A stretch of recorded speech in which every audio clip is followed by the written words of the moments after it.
Hmm. Woohoo!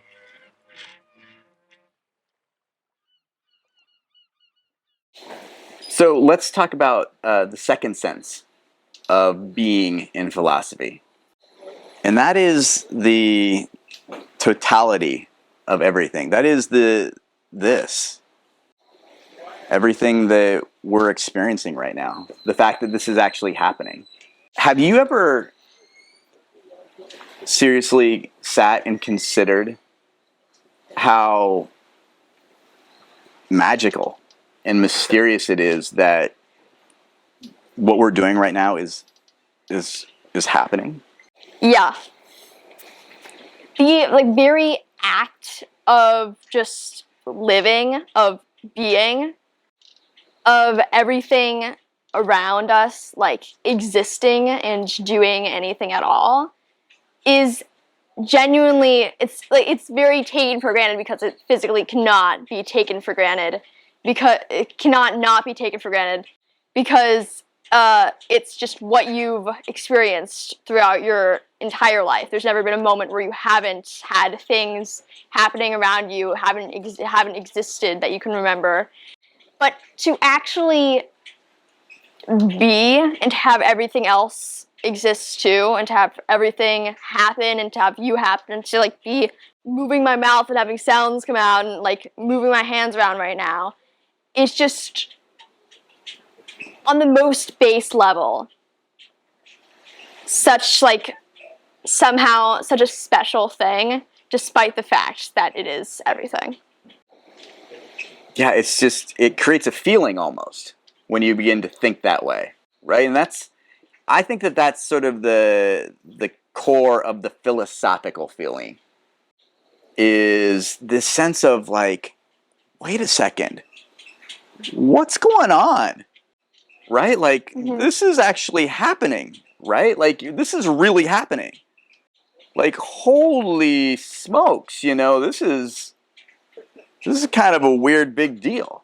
Yeah. Play a little game of regression, right? Because this is sort of an important thing that happens in a lot of sort of as a response, or possibly as a way to generate this feeling of awe and wonder. It's a game of regression, right? So it's kind of like, what's before that, right? So, we talk about, we're pretty scientific, I think, in the way we talk about things in this series or between each other. But let's back this up, right? So, we have this going on here, but then what's before this? Was there a point where there was nothing? Yeah, that's something that I could not think of. In the similar way, part of the reason for the afterlife is because we cannot actually think of a world where we do not exist. I cannot really think of a world where I don't exist, but even even acknowledging that there probably will be a world where I haven't existed, before I was born, it was a world I didn't exist, I cannot actually, believe that there was a point and there will be a point where nothing existed at all, literally, there was nothing there. Just in the way where, I cannot actually perceive nothing. It's impossible for me to not have, for me to not have, to have a moment without, thought or sight or hearing or anything like that. So religion, I think, has an answer for what existed prior to all of this. And that answer is God. Yeah. Do you think that's a helpful or useful philosophical answer? It could help solve the problem. I don't think that religion and philosophy are completely incapable of existing together. It definitely is an answer to that question, and seeing that it's impossible to actually answer that question and in a real way, proving it. It seems like every answer to that question is just an answer, and since there's no way to prove it, they are all just existing. Does God existing before us solve the issue of what originally existed? like what originally existed, yeah, that definitely could be like God. Even as sort of crazy as it is to believe that like a God just existed then, considering the fact that we just literally acknowledged the whole if you were the only one in the universe, so where did your language come from? How are you able to even think of anything if your only thing is I think, therefore I am? So to think that there would be a God that just knows everything and it's like has already a language and stuff like that, and is able to like create things and is able to like create a world. So suspiciously human. So suspiciously human. Like literally Christianity is like God based humanity off of himself. And it's like, okay, dude, I'm sure that's what you would say. It couldn't possibly be that you base God off of you. No, that would not be the that doesn't seem like that doesn't seem possible. Yeah, no. To believe that there's like a fully like thinking being that's able to create things just like at the beginning without anything leading up to that is crazy to me. But it could theoretically, if you're not really using critical thought, be an answer to what was the first thing that existed. But what created existence is almost a contradictory. It's almost a contradictory question because there can't have been anything before existence. Like that's the whole point. Like nothing existed before existence existed. So there could not have been anything to create existence. Are either of these two statements more satisfying? The first statement being the universe is all that has ever existed and all that ever will exist. And God existed before the universe and created the universe. I feel like the universe has always existed is more satisfying. And I'm aware I'm like sort of contradicting myself here. Although it seems impossible to me to have a period of time where nothing existed at all. Like it seems impossible to me to have an absence of existence. At the same time, it almost seems impossible to me to have always had a presence of existence. It's like a very hard concept. Like existence as a whole is a very hard concept for my mind to even wrap around. And so I would think maybe like, oh, maybe there was nothingness, but my idea of nothingness would be like a black void. Maybe there was a black void and then the universe existed, you know?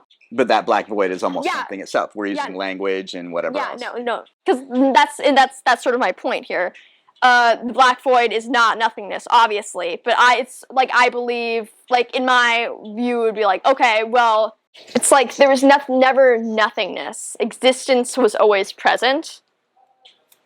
But the existence that was present was not always the universe. It was almost like I like having like evolution be things. So it would be like, okay, well, the existence that was present was just a blank void and nothing else, and then it's sort of kind of like built into the universe. Well, and let me throw something out to you that I think is a scientific statement that is even a little more mind-bending, is that time itself means nothing. Before and after mean nothing without the existence we know currently in our universe. Yeah. In other words, if there aren't two things, there's no way for one to be after the other or to cause one or the other or anything else. You can't start with one because one is nothing. Yeah. There's nothing. Everything and nothing is the same there. Yeah. Right? So you have to divide it in two or have a difference, a distinction. Yeah. In order for time to even, or motion or movement or any. So in science, time is just one thing happening after the other. Yeah. So if you don't have things, you don't have time. No. Yeah, so what you're saying is that even if theoretically there was a nothing before existence, to say that is untrue because there would never have been a nothing because nothing is nothing. So even if there was like a nothing before existence, existence would still have always have existed, have been present, because the very concept of nothing is in like the before and after does not support that. Well, yeah, and that the fact that that the whole concept of time and before and after are a product of this universe that we're seeing. Yeah. And the way that we're perceiving it. Yes. You can place anything before something, and then you can place another thing before that, another thing before that. You can place things infinitely before something. But if you are saying before at all, you're already having something exist. You can't just answer that question by placing another universe before this universe, or another God, or a Big Bang, or anything like that. You can't explain anything by placing something before that thing. Because nothingness doesn't have time, it doesn't have before, it doesn't have anything. You have to answer the question, what started it all? And if something started it all, then that was already something that was started. What science would say, I think, in its current iteration, when talking about the beginning of the universe and what possibly existed before the universe, the first thing science would say is we don't know. Yeah. All we know at this point is this universe. And there may be some residual electromagnetic waves from a previous universe that we can still see in this universe. So we may be able to get a little information prior to this universe, but only through what exists in this universe. Yeah. And I think what science would say is that any statement about something outside of this universe that cannot be measured in this universe is meaningless. Yeah. Would you agree with that? Yeah. And that's why the whole, what if we secretly live in the simulation thing is so pointless to think about. Because unless the simulation somehow ends one day, it's completely irrelevant. So when I was actually young in philosophy, I had this thought that I thought was a pretty good philosophical thought.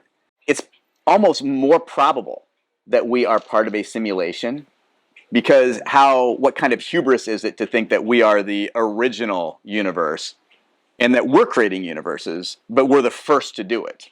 Yeah, I've seen that somewhere. It's like, it's like there's like a 99.9% chance that you're secretly a simulation universe. Right.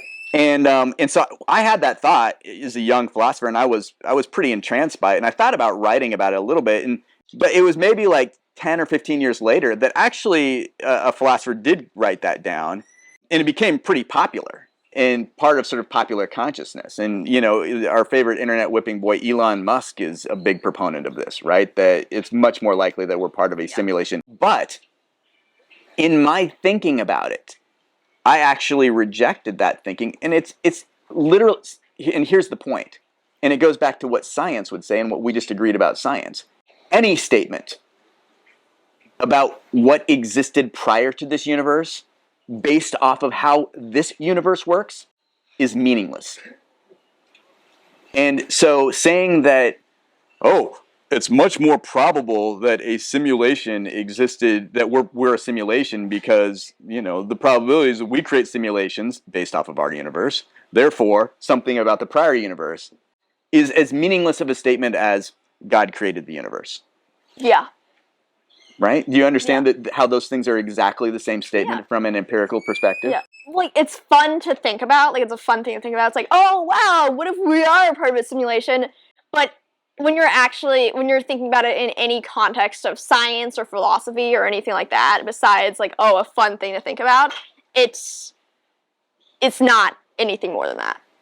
So I think that what that theory of it being more probable that we live in a simulation than the original universe shows is how seductive metaphysics can be.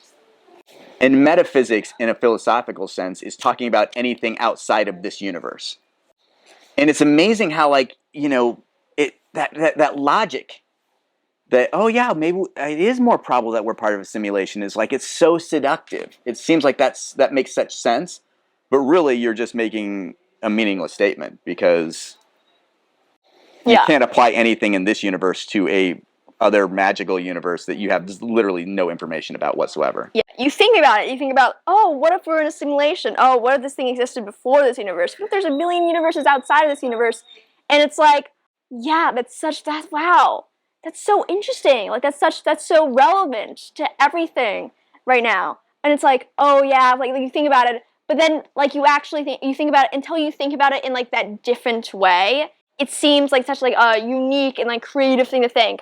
But then you do think of it in that way, and you're like, wait, what? Why does that even matter? You just ask that question, why does that matter? How would that be relevant to anything at all? And you realize it's not. The philosopher who purports that, and certainly like an Elon Musk kind of guy, are very anti-religious, and they find it almost comical, right, that anyone could believe in God and anything else. Well, that's hilarious. But at the same time, they've fallen into the same logical trap that leads to religion as well. Yeah, it's hilarious how they don't recognize how hypocritical they're being. Yeah, exactly. Well, and it's but I think it goes to show how hard it is.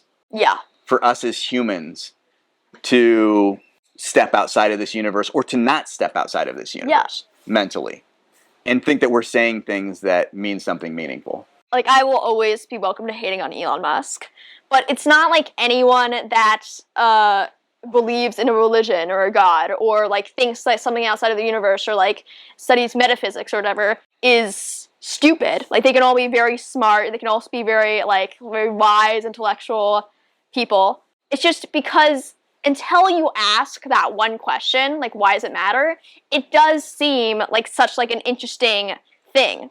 It's just like once your perspective is like opened up, or you like look at it another point of view, it becomes obvious, but it's not obvious until then. Well, so I want to go back just for a second and explore the feeling of being, right? That philosophical feeling. I think that when you step into that moment of philosophical existence and you look around, you're like, holy shit, this is all happening. This is real. Like, what is going on here? There's a sense of terror in that. Like, it's a frightening, like, it's so big and vast, and like, yeah. It's overwhelming.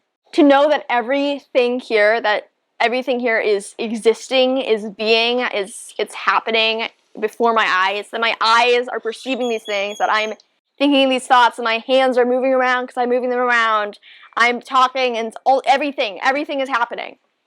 It's like an existential terror, because it's like, oh my god, when everything is happening.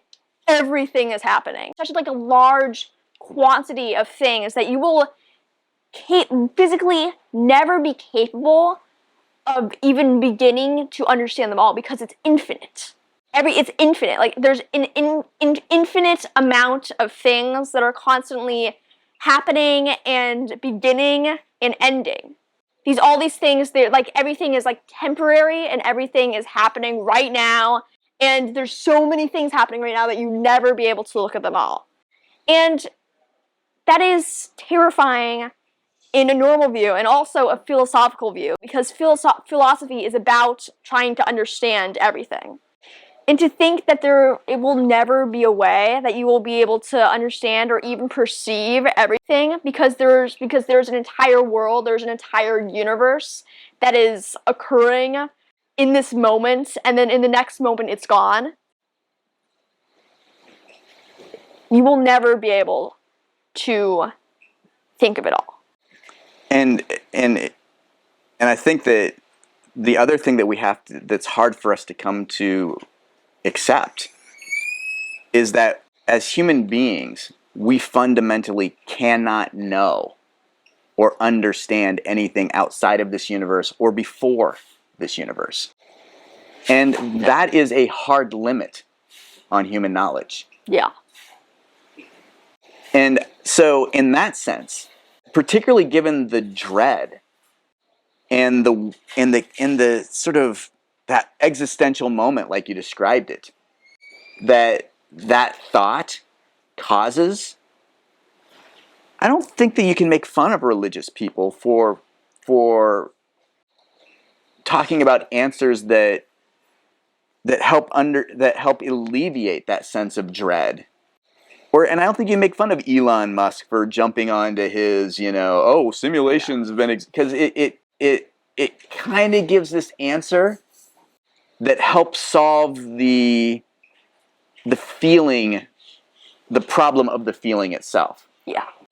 Like, I can always make fun of Elon Musk, but when you are faced with the complete and utter knowledge that this is it and this is everything, and a combination of these facts where it's like there are so many things and somehow not enough things, and like you will never know everything, it is so easy and so much more fulfilling for you to believe in something else. So I think that we can agree that on the first concept of being, that being our phenomena versus the external world, that we can make statements about the external world, and that it's in fact real things like language and culture that enable us to make statements at all. Yeah. And then on the other sense of being, that is the wonder of the totality and the reality of this that is happening right now.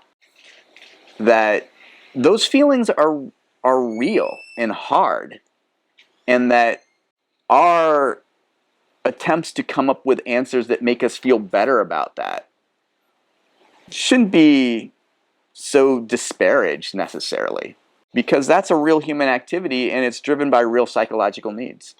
Yeah. We hope that you enjoyed that video, and if you did, please consider checking out the next one in the series. Or some of our other series on philosophy and life. We upload videos every Friday, so don't forget to like and subscribe. Like and subscribe. See you next week. Okay. All right. Yeah. Oh, the camera wasn't working. I'm just kidding.